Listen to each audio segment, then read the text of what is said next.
Maseches Yevamos Daf Pei Aleph begins with a Mishnah which discusses the topic of a sris, chama, a tumtum, and an androgynous as far as they relate to truma and some other halachos. The Gemara will introduce a machlokes amarayim, what type of truma the Mishnah was referring to, and this will quickly get us into a machlokes amarayim about truma d'Rabbanan, which surrounds the main issue of the daf, which will be the question of bittul, when things which are batel or not batel. We'll discuss a couple of different ways in which something can avoid being this batel.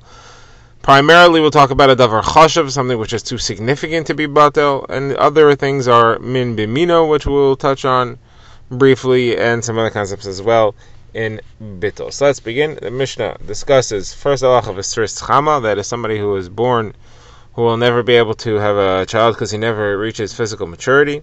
So the halacha is that he's allowed to marry b'kahal. There's no issur for him to get married, but he cannot have children. The Mishnah says if he's a Kohen and he marries a Bas Yisrael, he gives her the right to eat truma. Now the Gemara explains, the chiddush is, you may have thought that since he can't have children, he can't give the right to truma, because it says in the pasuk describing eating children, it says the phrase asher yivoled. You may think, therefore, that's limited to somebody who could have children, but that's not true. The Mishnah teaches a sris chama gives the right to eat truma. Now, a sris adam is a petzua daka or koshafcha, so there's an isser to marry altogether and creates a psul. Now, the next thing the Mishnah discusses is an androgynous. The Mishnah here quotes Rabbi Yossi and Rabbi Shimon. They hold that an androgynous who marries a Bas Yisrael gives her the right to truma as well. Now, an androgynous is generally considered to be a suffix if it is a male or female or some third categorization. An androgynous is someone who has both male and female organs. So this Mishnah is quoting Rabbi Yossi and Rabbi Shimon, who seem to be assuming that it is a male, definite male, and that's why his marriage to a female counts. And if he's a Kohen and she's a Bas Yisrael, he gives her the right to eat truma. Now, Rav Yehuda talks about a tumtum. Tumtum is someone who has a layer of flesh covering their male or female area, and we do not know what he is. So if someone's a tumtum and that flesh is torn, it's removed, and it turns out that he's a male, so the halacha is that he should not do chalitza, or he's not allowed to do chalitza. And the reason is because he counts as a sris, and a sris is outside the parsha of Yibum and chalitza altogether, as we've seen in our last Mishnah. Now, the Mishnah ends off going back to androgynous, and it says as follows. This is general rules of androgynous as to whether he's male, female, or something else. In androgynous who marries a woman, you assume that she's married. You give him the rule of a zachar, of a male, at least l'chumra. But he cannot marry anyone. He's not allowed to. He cannot be married, meaning a man can't marry him. We would assume then that would be not a correct marriage, because we cannot assume that he's a female. Now, Rabbi Eliezer says an androgynous causes an isser skila. He's considered to be a male, such that if somebody were to be together with him, if another man were to lie with him, they would get the isser skila from mishkav zachar. The Gemara will say there's a machlokes here in these last two lines, and the Gemara will explain on a different daf later what their machlokes is. The Gemara explains, as we said earlier, what is the chiddush that a Kohen sris chama gives the right to eat truma, and then the Gemara gets into a machlokes between Rav Yochanan and Reish Lakish. It'll take us a couple of steps to figure out what exactly their machlokes is. So the first thing we have is that Reish Lakish says when we say that an androgynous gives the right to eat truma, it's only talking about truma, but not chaz of a shok, not the parts of a carbon which go to the Kohen. That generally the Kohen's wife can eat as well. Androgynous Kohen's wife cannot eat that. She can eat truma, but not that. So Rav Yochanan says, why should there be a difference? They're both an isser d'oraisa. They're both truma, and they are matnas kuna d'oraisa. D'oraisa, only a Kohen is allowed to eat them. So the Gemara says that Reish Lakish is referring to Bizman Hazeh, when all truma is d'Rabbanan. And he's saying that the androgynous gives his wife the right to eat truma only d'Rabbanan, but not chas v'shok, because that's a d'oraisa. So he's only considered to be a male, and his wife is his wife, is only give him that leniency when it's a d'Rabbanan issue and not a d'oraisa issue. So the Gemara asks if that's the case. So then why does he have to talk about chas v'shok? Why does he have to talk about the parts of the karbanos? Let him talk about truma. There's truma deraisa and there's truma derabanan. Let him say truma deraisa he can eat, truma deraisa she can eat, truma derabanan his wife cannot eat. Gemara says this. That is what Reish Lakish meant to say.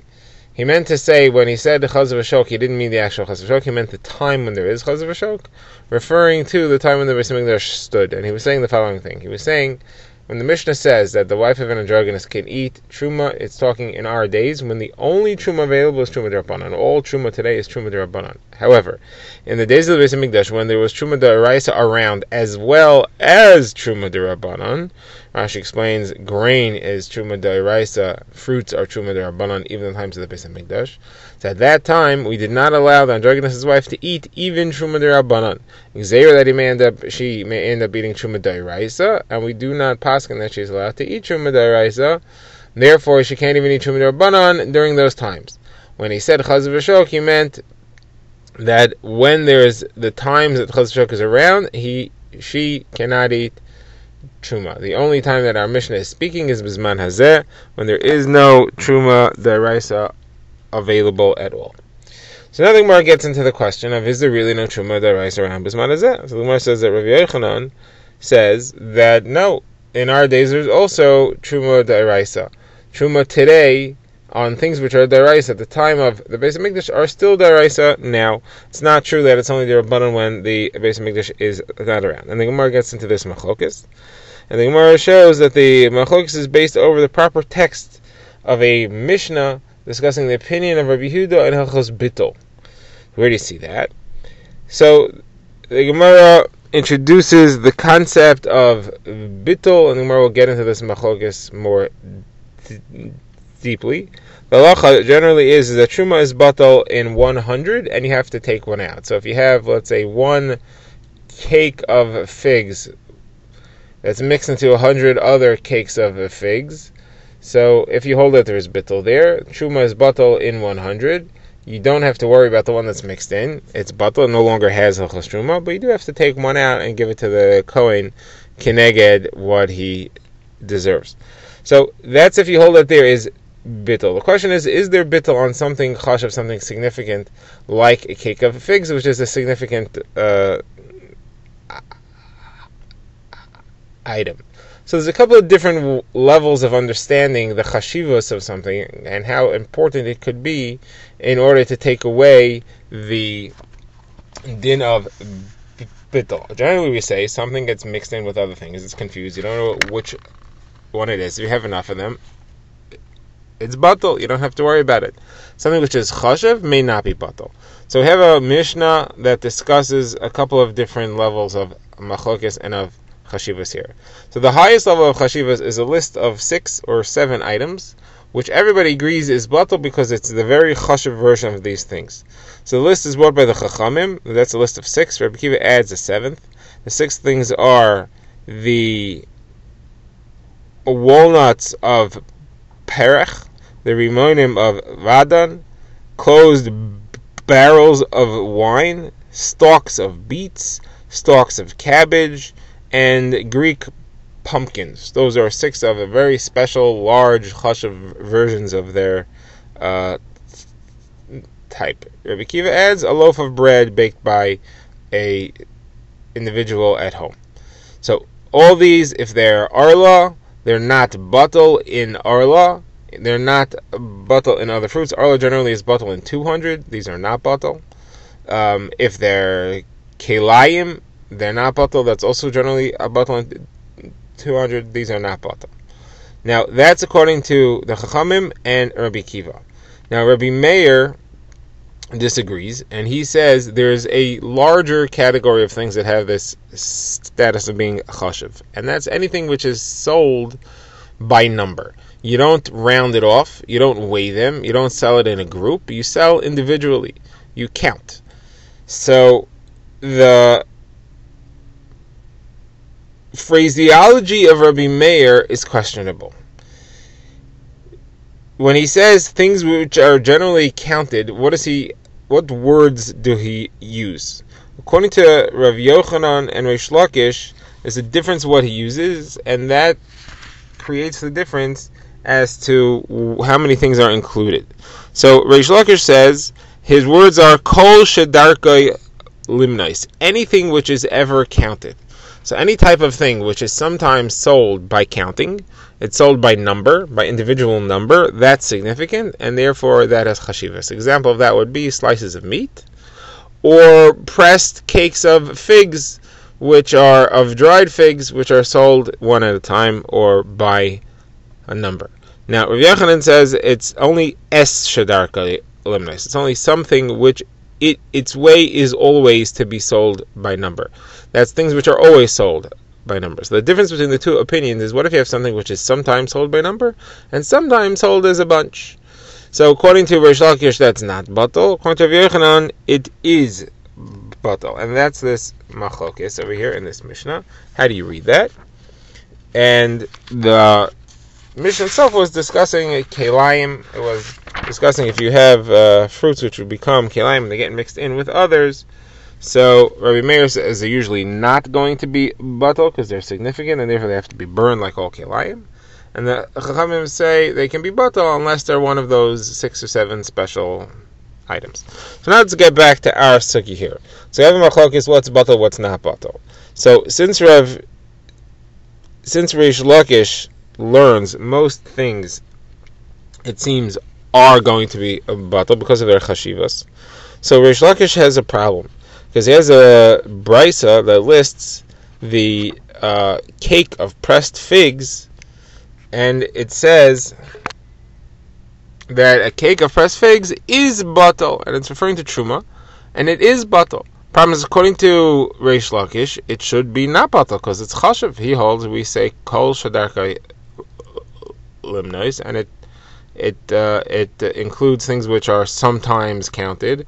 Pressed figs are included in that, and therefore it should not be batal. So Reish Lakish says that the reason has to be that truma b'zman hazeh is only derabanan. Therefore, there is no possibility of ever encountering truma d'oraisa, and on something which is derabanan, and you don't have to worry about any gzeiras, the rule of not being batal because of chashivas goes off.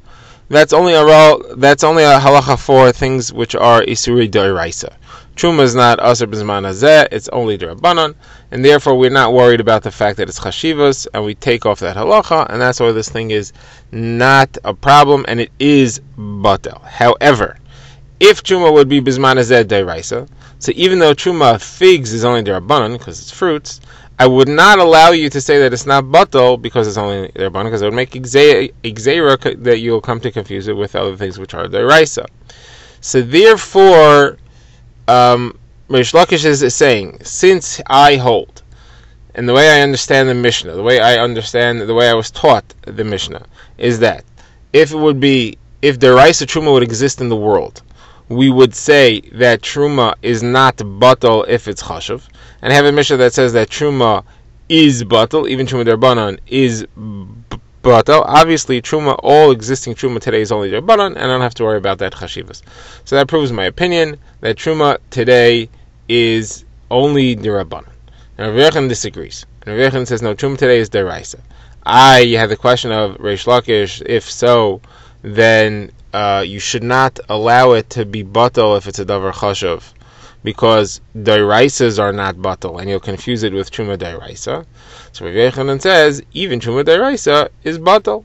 There is no din of chashivas on things which are sometimes counted. These pressed figs are sometimes counted. Slices of meat are sometimes counted. All of those don't count as a davar chashav. Rav Meir said, es shedarkei limnois.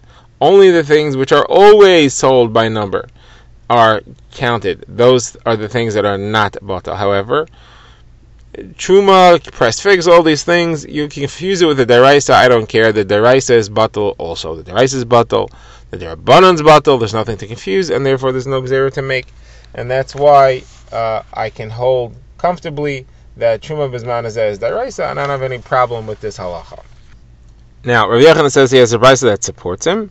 The brisa discusses slices of meat when they are mixed in with other things, and it talks about 2 ways which meat can be confused. You could have carbon meat, or lechem hapanim, which is confused with ones that no one can eat because they're tamei, or you could have ones that are confused with regular chulin, and the chulin Yisrael should be able to eat, but this only kahanim can eat. So what do you do? So the Mishnah says, the Brisa says, if you have carbon meat or lechem hapanim, which only kahanim are allowed to eat, that's mixed into chulin that everyone can eat, you don't say it's batal, you say sell it to kahanim. They're allowed to eat it anyway. Just because you'll have to sell it for less money is then not a reason to come on to the halachos of bittul here on something which is a borderline a davar chashav.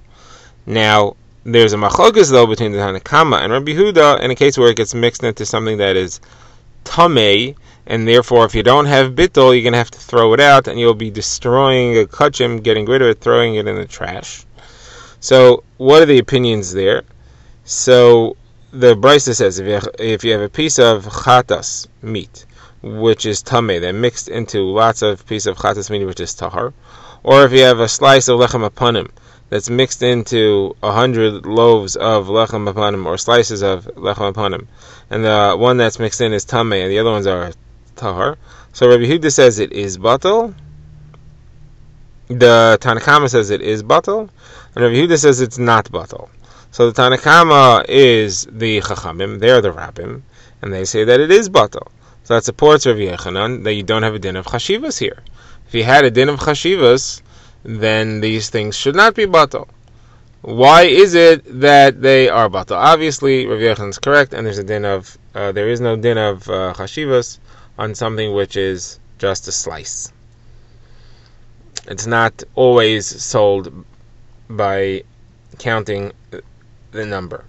So the Gemara says that Reish Lakish will defend himself, and he will say, here we're talking about where it was ground up, it was melted, it was ruined in some way that it doesn't have the chashivas anymore. It's now sold by weight.